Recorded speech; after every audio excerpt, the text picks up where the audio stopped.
अस्सलामुअलैकुम। तो इस वीडियो के अंदर हमारे पास ये एक सिग्नल गिवन है और हमें इसका एक्सपोनेंशियल फोरियर सीरीज़ जो है वो निकालनी है। सबसे पहले तो हमें एक्सपोनेंशियल फोरियर सीरीज़ का फॉर्मूला पता होना चाहिए। X t equals to summation minus infinity से प्लस इन्फिनिटी डी एन निकालना होता है, ई जे ओमेगा एन टी।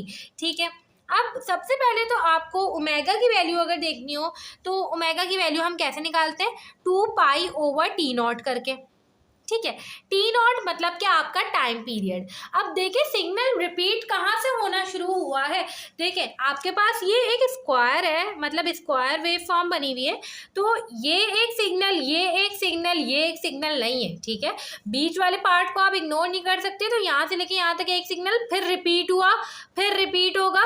तो रिपीटिशन यहाँ से स्टार्ट हो रही है, बीच से इधर तक, फिर बीच से इधर तक। तो इस तरीके से रिपीटिशन हो रही है। तो यहाँ से लेके यहाँ तक का जो टाइम पीरियड है वो T0/2 हाफ और हाफ मिलाते हैं तो एक बनता है। तो T0/2 आपके पास T0 हो जाएगा। तो टाइम पीरियड तो T0 ही है, तो ओमेगा जो है वो आपके पास 2 पाई/T0 ही कहलाएगा। ठीक है, इसका कुछ अलग से कुछ निकल के नहीं आएगा।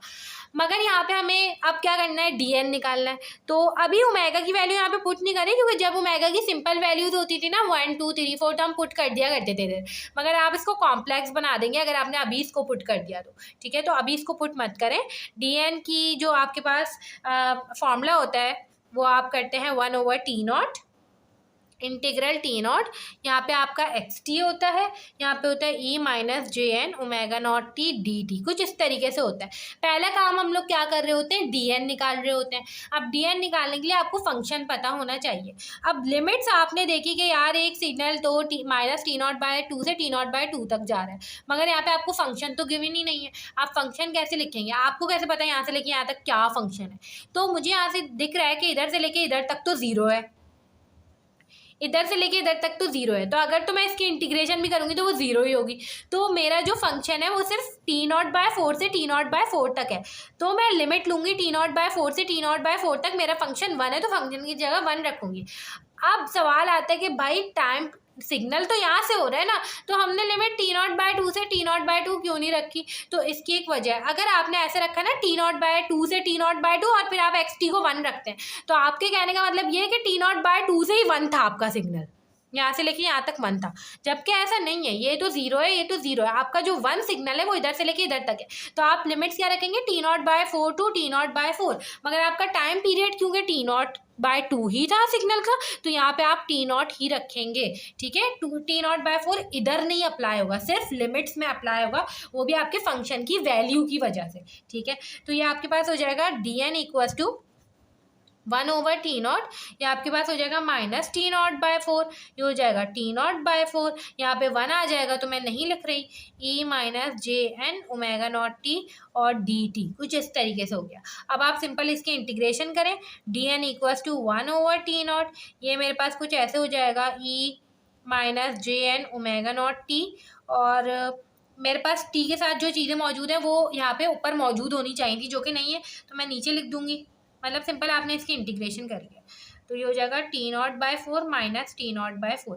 अब सिंपल जो कांस्टेंट पार्ट होता है उसको पहले ही बाहर निकाल लिया करें, ताकि किसी किस्म की भी कंफ्यूजन ना हो। तो मैं इसको सिंपल बाहर निकाल लेती हूँ। तो ये हो जाएगा 1/T0 माइनस जे एन ओमेगा नॉट, और ये हो जाएगा ई माइनस जे N omega naught T T0/4 minus T0/4। ठीक है, अब सिंपल हम लोग क्या करेंगे, dn इक्वल्स टू 1/-T0। अब मैं ओमेगा की वैल्यू पुट कर रही हूँ, क्योंकि अब मुझे लग रहा है कि अगर मैंने यहाँ पे ये वैल्यू पुट करी, T0 कुछ कैंसिल हो जाएगा, तो एक आसान एक्सप्रेशन आ जाएगी, gn 2 पाई/T0। ठीक है, यहाँ पे हमारे पास हो जाएगा e माइनस जे एन ओमेगा नॉट। टी की जगह मैं पहले क्या पुट करूँगी, T0/4, फिर माइनस, ये हमारे पास हो जाएगा e माइनस जे N omega naught minus T0/4, मगर यहाँ पे प्लस हो जाएगा फिर। ठीक है, तो ये हो जाएगा T0/4, कुछ ऐसे। ठीक है, अब यहाँ से T0 से T0 कैंसिल हो गया। अब सिंपल मैं ओमेगा की वैल्यूज यहाँ पे भी पुट करूँगी, तो ये हो जाएगा 1/-2 पाई जे एन। ठीक है, और ये हो जाएगा हमारे पास E J N 2 pi over T naught by 4 minus E J N 2 pi over T naught by 4। T naught से टी नॉट कैंसिल, 2 1 द 2 2 2 द 4, टी नॉट से टी नॉट कैंसिल, 2 1 द 2 2 2 द 4। अब देखिए इसको थोड़ा सा मजीद सिंप्लीफाई करेंगे, डी एन बराबर हो जाएगा हमारे पास 1 ओवर माइनस 2 पाई जे एन। ठीक है, यहाँ पे मुझे दिख रहा है कि ई के साथ जो पॉजिटिव वाली पावर है वो प्लस में होनी चाहिए थी, तो मैं कुछ साइन या कॉज में बदल सकती थी इसको। तो मैं क्या करूँगी, ये माइनस साइन कॉमन निकाल लूँगी, तो माइनस साइन यहाँ पे कॉमन आ जाएगा, माइनस से माइनस कैंसिल हो जाएगा, तो ये हो जाएगा E J N pi by 2 और ये हो जाएगा माइनस, मैंने माइनस साइन कॉमन निकाला है तो ये तो प्लस में बदल गया, यहाँ पे माइनस आ जाएगा, तो ये हो जाएगा E minus J N pi by 2। ठीक है, मुझे ये बात पता है कि जब बीच में माइनस होता है तो वो मेरे पास साइन की आइडेंटिटी बनती है, मगर मेरे पास ये जो चीज़ है ना एन पाई बाय 2, ठीक है, ये मेरे पास एज इट इज एंगल में आ जाती है साइन के, मगर नीचे मेरे पास कुछ ऐसे होता है, मतलब identity I x minus E minus I x divide by 2i। ठीक है, तो नीचे 2j होना चाहिए था, तो ये 1 ओवर ये हो जाएगा हमारे पास पाई एन, ठीक है, और 2j मैं अंदर ले जाऊंगी, तो ये हो जाएगा E J N pi by 2 minus E minus J N pi by 2 और ये हो जाएगा हमारे पास नीचे 2j। अब मैं इसको साइन में बदल सकती हूँ, तो ये मेरे पास हो जाएगा 1 ओवर एन पाई साइन, जो ये j के साथ होता है ये आपका एज इट इज एंगल बन जाता है, तो ये हो जाएगा एन पाई बाय 2।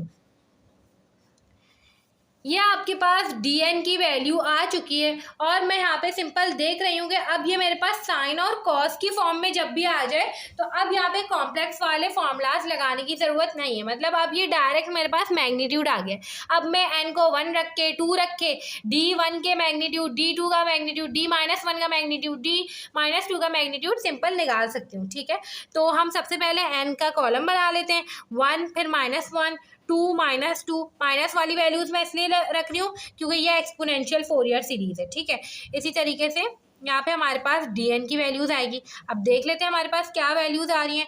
जब मैं यहाँ पे n को 1 रखूँगी तो ये 1 ओवर पाई हो जाएगा और यहाँ पे n को 1 रखूँगी तो यहाँ पे 1 हो जाएगा पाई बाय 2 मतलब 90, तो sine 90 multiply by 1 over pi, तो ये आ जाएगा 1 ओवर पाई। लॉजिक से आपको पता है कि जब n 1 होता है -1 होता है dn सेम आना चाहिए, मगर वेरीफाई भी करें कैसे, -1 रखें इधर n की जगह तो ये हो जाएगा 1 ओवर माइनस पाई, तो -1 रखें मतलब साइन -90, तो ये -1 आया, -1 into -1 over pi, 1 over pi ही आएगा। इसी तरीके से आप 2 की वैल्यू निकालें, 0 आएगी 0 आएगी, 3 की निकालें, ये आ जाएगा -1 ओवर 3 पाई और ये आ जाएगा -1 ओवर 3 पाई।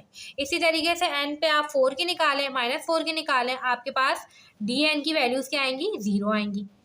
इसी तरीके से आप 5 की निकालें, 1 ओवर 5 पाई आएगी और -5 की निकालें तो 1 ओवर 5 पाई ही आएगी। अगर आपकी 1 और -1 की वैल्यू सेम नहीं आती है, समझ जाए कुछ मसला हुआ है, आंसर आपका गलत आ रहा है। ठीक है, तो ये हमारे पास बन गया है। अब हम सिंपल इसके स्पेक्ट्रम बना लेते हैं और सीरीज देख लेते हैं।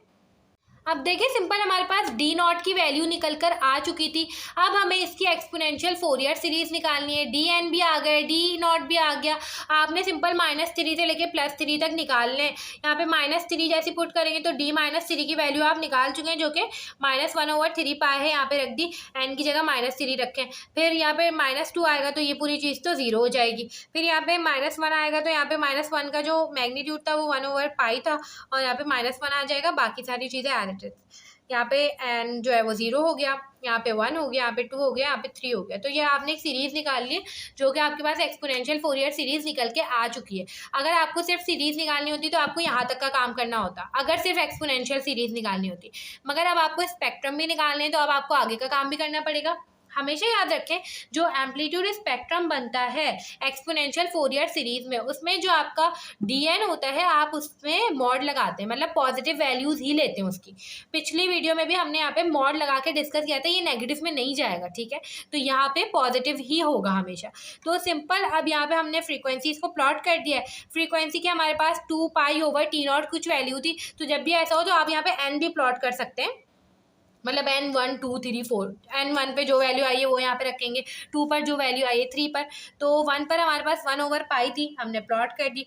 0 पर हमारे पास कुछ 1/2 थी, यहाँ पर आ जाएगी, ठीक है। 2 पर हमारे पास 0 थी तो 0 यहाँ पर आ गया। 3 पर हमारे पास 1/3 पाई थी तो कुछ यहाँ पर आ जाएगा।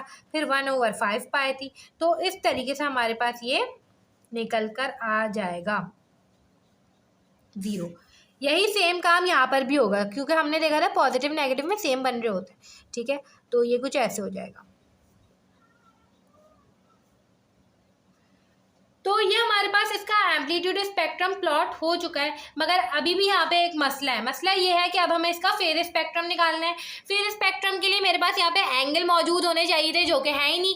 और अब क्योंकि डी एन की A N minus J B N वो वाली टर्म तो आई नहीं, तो मैं angle minus B N over J N करके भी नहीं निकाल सकती। तो अब देखते हैं कि ऐसी सूरत हाल में हमें एंगल कैसे निकालना है, तो अब वो देख लेते हैं। अब देखिए ये मेरे पास एक्सपोनेंशियल फोरियर सीरीज निकल के आ चुकी थी, मैंने वापस से लिख दी है। अब यहाँ पे आपके पास एंगल तो मौजूद है ही नहीं, तो आपको एंगल कहाँ से मिलता है? हमें पता है एंगल हमें मिलता है कॉज और साइन से, तो हमें इसको ट्रिग्नोमेट्रिक फॉर्म में बदलना पड़ेगा फेज स्पेक्ट्रम के लिए। वैसे नहीं, हमें फेज स्पेक्ट्रम बनाना है, उसके लिए एंगल चाहिए, तो हमें उसके लिए यहाँ पे बदलने की नीड है। जबकि पिछली वाली वीडियो में जो हमने सवाल किया था वहाँ पे थीटा हमने डायरेक्ट बी एन और ए एन की वैल्यूज से निकाल दिया था, तो हमें वहाँ पे ट्रिग्नोमेट्रिक सीरीज बनाने की कोई नीड नहीं थी, वो हमने खुद से देखने के लिए बनाई थी। मगर यहाँ पे हमें नीड है बनाने की, क्योंकि हमारे पास एंगल्स मौजूद नहीं है।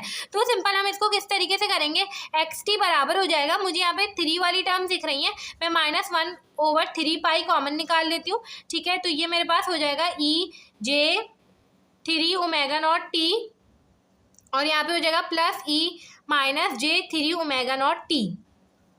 इसी तरीके से यहाँ पे मैं 1/पाई कॉमन निकाल लिया, तो यहाँ पे हमारे पास बच जाएगा ई जे omega naught T plus E minus J omega naught T. अब मुझे यहाँ पे साफ दिख रहा है कि मैं इन टर्म्स को, ये मेरे पास एक आइडेंटिटी बन रही है जो कि कॉस की आइडेंटिटी है, ठीक है। बस नीचे 2 मौजूद नहीं है, तो वो मैं 2 यहाँ पे लगा दूंगी पीछे, तो ये हो जाएगा मेरे पास यहाँ पे प्लस 1/2 भी आएगा, जो कि ये 1/2 था, ठीक है। तो ये हो जाएगा हमारे पास 2 माइनस 1/3 पाई। याद रखिएगा डी एन की वैल्यू 1/3 पाई ही है, ये 2 इसके साथ आ गया, मतलब ये सी एन बन चुका है, ठीक है। मगर जब मैं एक्सपोनेंशियल फोरियर सीरीज का फेज स्पेक्ट्रम प्लॉट करूंगी तो मैं -1/3 पाई के ऊपर ही प्लॉट करूंगी, ठीक है। तो इन दोनों में आपने कंफ्यूज नहीं होना। ये अब क्योंकि मैंने 2 यहाँ पे लगा दिए, तो अब मैं इसको कॉस में बदल सकती हूँ, तो ये मेरे पास बन चुका है कॉस 3 ओमेगा नॉट टी, ठीक है। फिर यहाँ पे हो जाएगा प्लस 2 1/पाई, और ये हमारे पास हो जाएगा cos omega naught T plus 1/2। अब यहाँ पर मुझे एक चीज़ दिख रही है, वो ये कि माइनस की साइन आ रही है, और हमने कॉम्पैक्ट फॉर्म में भी देखा था कि जब भी माइनस कॉस कुछ इस तरीके से आ रहा हो तो आपने उसको बदल देना होता है। तो माइनस कॉस थीटा आपके पास बराबर होता है कॉस थीटा प्लस माइनस पाई, ठीक है। तो माइनस का कॉस 3 ओमेगा टी आपके पास बराबर हो जाएगा कॉस थीटा मतलब 3 omega naught T plus minus पाई के। तो सिंपली हमारे पास कुछ ऐसे हो जाएगा, एक्स टी बराबर हो जाएगा 1/2 प्लस 1/3 पाई। यहाँ पे हो जाएगा हमारे पास cos 3 omega naught T plus minus pi, plus ये हो जाएगा हमारे पास 2, यहाँ पे नीड ही नहीं बदलने की, कॉस ओमेगा नॉट टी। ये हमारे पास सीरीज आ गई, ठीक है, जो कि मेरे पास ट्रिग्नोमेट्रिक फोरियर सीरीज है, ठीक है। अब देखें, इससे मैं फेज स्पेक्ट्रम आसानी से बना सकती हूँ। देख लेते हैं हमें किस तरीके से बनाना है। यहाँ पे हमारे पास हो जाएगा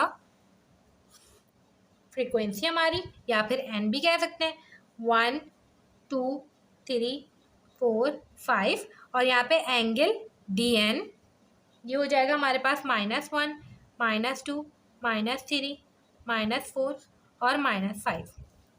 अब देखिए हमारे पास जो प्लस माइनस पाई है वो कहाँ पर निकल कर आया है, वो एन की थर्ड और -3 की वैल्यू पर आया है। देखें ये आपके पास थर्ड और -3 की वैल्यू पर -1/3 पाई था, जिसको आपने बदला तो ये बना था, ठीक है। ये देखें ना, तो यहाँ पे +3 और -3 की वैल्यू पर आया है, तो ये आपके पास कुछ इधर आ जाएगा और ये आपके पास कुछ इधर आ जाएगा। तो इस तरीके से करके आपने इसका जो फेज स्पेक्ट्रम है उसको प्लॉट कर लिया, और बिल्कुल पिछले वाले सवाल की तरह ही ये हुआ है कि देखें एक आपके पास मैग्नीट्यूड जो है एन की एक वैल्यू पर पॉजिटिव एंगल भी आया और नेगेटिव भी एंगल भी आया, और जो आपके पास डी एन की वैल्यूज़ हैं वो भी सेम आ रही है एन की एक वैल्यू पर। तो ये चीज़ें प्रूव होना लाजमी होती है फोरियर सीरीज़ में, एक्सपोनेंशियल में। एक काम आपने बस लाजमी याद रखना है कि जब आपके पास सिंपल मैग्नीट्यूड वाली फॉर्म आ रही हो, मतलब कॉम्प्लेक्स फॉर्म नहीं आ रही, तो आपको वहाँ पे ट्रिग्नोमेट्रिक फॉर्म बनाने की नीड पड़ेगी क्योंकि आपको फेज स्पेक्ट्रम बनाना होगा। जब कॉम्प्लेक्स फॉर्म बन रही होगी डीएन में तो वहाँ पे आपको नीड नहीं है, वहाँ पे आप डायरेक्ट एंगल निकाल सकते हैं। तो इस तरीके से करके हमने अपनी एक्सपोनेंशियल फोरियर सीरीज भी कंप्लीट कर ली है। बाकी नेक्स्ट वीडियो से हम आगे का काम कर रहे होंगे।